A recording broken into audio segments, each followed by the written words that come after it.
correspondents are few and far between. Some of the most engaging letters have been from youngsters, school-aged children with a good old-fashioned love of swallows and amazons, fishing, bird-watching and what have you, and enough initiative and optimism to consider writing to a remote and potentially dismissive author. It is flattering to be an inspiration to young minds, but it comes with responsibilities. One such lad had to be gently dissuaded from taking a year off school to attempt a circumnavigation of Australia in his beloved mirror dinghy. I doled out the cold water with the utmost reluctance, as I couldn't quite stomach the thought of reading the inevitable headlines 6 months later about a terminal encounter with a saltwater crocodile on the Darwin to Broome leg. A number of these correspondences have led to lasting friendships and surprising gifts. One such gift, sent by a New York professor of linguistics, arrived in a large box. Inside I found an exact model of Jack de Crow, 1/6 the size of the original, replete with miniature maps of Britain and Europe, tiny wine bottles, and even a minuscule gin and tonic glass replete with slice of lemon. Clearly the good professor had picked up a theme of regular intoxication in the chronicle. It had been 8 years in the making, and now graces my sitting room in pride of place to remind me daily of the kindness, and indeed eccentricity, of strangers. 25 years! How can it be? C.S. Lewis wrote once, "Notice how we are perpetually surprised at time. How time flies! Fancy John being grown up and married. I can hardly believe it. In heaven's name, why? Unless indeed there is something in us which is not temporal." There is something non-temporal in books as well, and memories. There are moments of that long-ago voyage that are fresher and more vivid than this morning's breakfast.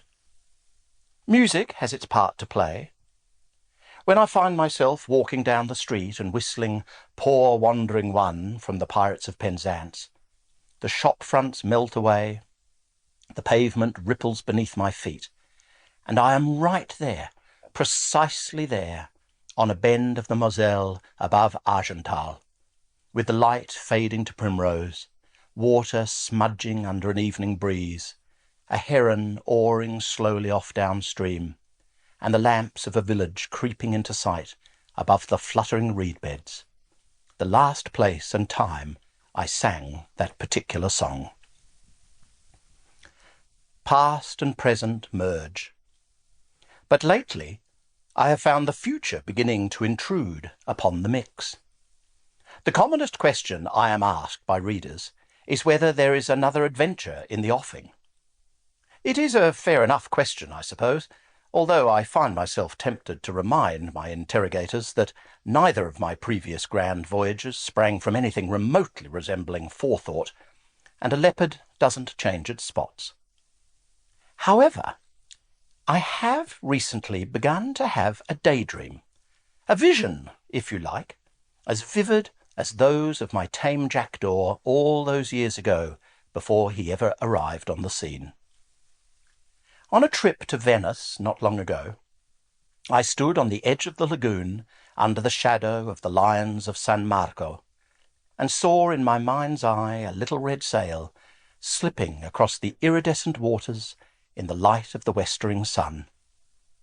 It glides up to the quay and nestles somewhat impudently among the jostling, high-carved prows of the gondolas there, while its owner goes to find a much-needed drink.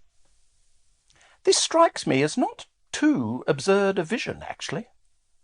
Just across the narrow Adriatic is the Dalmatian coast with its freckled archipelago. Further down is the enchanted island of Corfu, then Ithaca, and then a wealth of other islands and coastal ports, all, surely, a dinghy day-hop away from each other. And not so far away, up the other side of the Hellenic peninsula, are the golden sea roads from Byzantium, just an easy run down from the Danube Delta, where Jack de Crow may well still be waiting for her final voyage. No doubt she will need a good sponge down to rid